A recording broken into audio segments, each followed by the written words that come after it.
That's probably the best interview I've ever given. I don't know if I can replicate it. I know, but we will try. For those that didn't hear it outside of just Rodney Watson and me, Coach, again, just congratulations and your effort for your group to do it. I'll start off like I did the first time we did it. Man, when your group was trailing by 9 with just under 3 minutes to go, what did you feel was the difference there late to ultimately get it over the finish line? Well, I think they made some mistakes, like the just throwing the ball inbounds and then stepping out of bounds, and those things can happen. And they didn't have their lead point guard play, and I think that was a factor for them. But it didn't. I would say even in the huddles, it didn't feel great. It felt like we're going to give into this. We've lost these close games. I think their mistakes helped us a little bit in terms of, hey, we got a chance.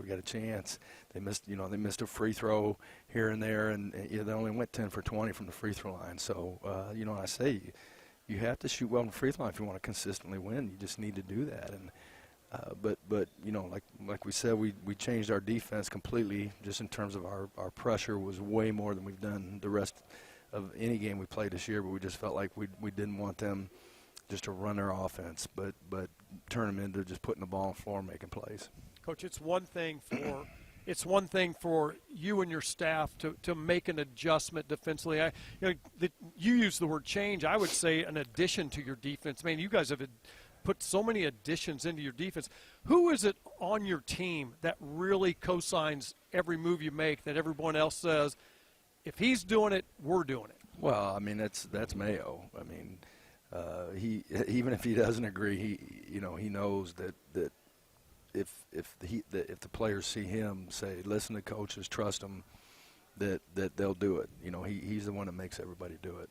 Talking about Mayo, man, his effort. And look, it was I looked at Coach Watson at halftime, his stats at halftime, which I lost that sheet, which you just look at his numbers may not be overwhelming, but, man, his impact with the other 4 guys on the floor to be able to guard the effort of a guy like Tyler Lundblade. I mean, Can you even put in the words for our fans of, I don't know if there's going to be anything analytically today you can look at that can really describe what his effort was. Well, Lundblade's, I mean, look how long I've been coaching. I have not seen a better shooter. I just haven't. I've seen a lot of good shooters. It's nuts. Like you say, he's probably an NBA player, because he's 6'5", and you got to play for him. He's Steph Curry of college. He really is, and he moves great without the ball.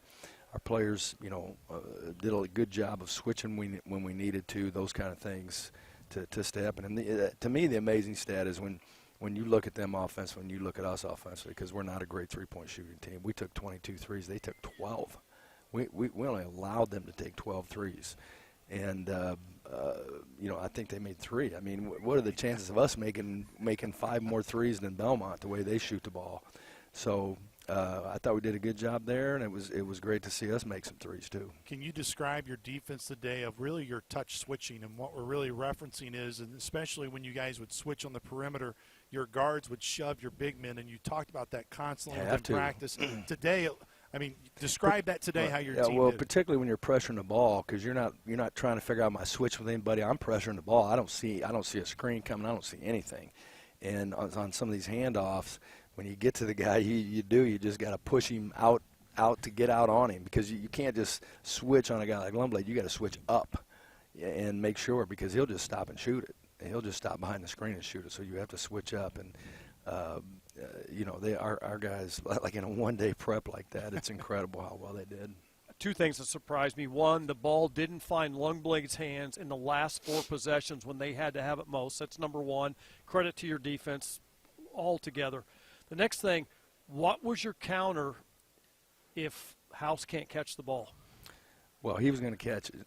I mean, there was no counter. He would figure out a way to catch it, and then it's, I told him, there's 5.9 seconds left. They will not foul you. I don't care if they're in zone. I don't care if they're in man. You put your head down and you go. And Mayo threw the ball, and I said, Mayo, you run from there, and you're tip dunking anything he misses. Wow, there you go.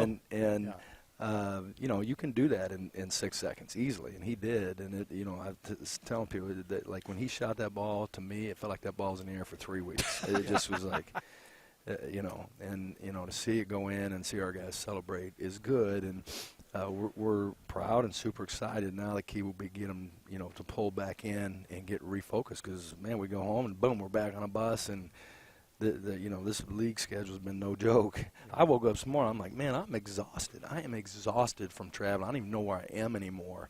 And here we're going to go do this again. First we come back from Christmas and 4 out of 5 of our game, or 3 out of 4 are on the road. I mean, it just is. We got it stuck to us. We really did. But if we can weather this, then we got some home games coming. Yeah, you will have had 9 true road games on the season by Wednesday. And there's nobody else in the league that's done that. Yeah, no question.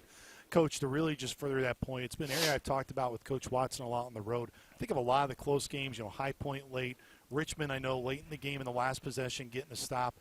How would you describe how your team has done a really good job of getting stops when you need them in closing seconds of games? Because for the most part, I was just like, man, I'm trying to think of really game winners that you've given up. It's mostly either been Javon Jackson going to the line, but you've done a good job defensively. When it's late, the late ones, what it's been is, with 3 minutes to go, that's when we're not getting the stops, when the game's close. You think back to Nevada, we had a 3-point lead, and there's probably a minute left, and we give up a baseline drive hammer and throw it across and give up a 3, those kind of things. The late clock stuff we've been great at.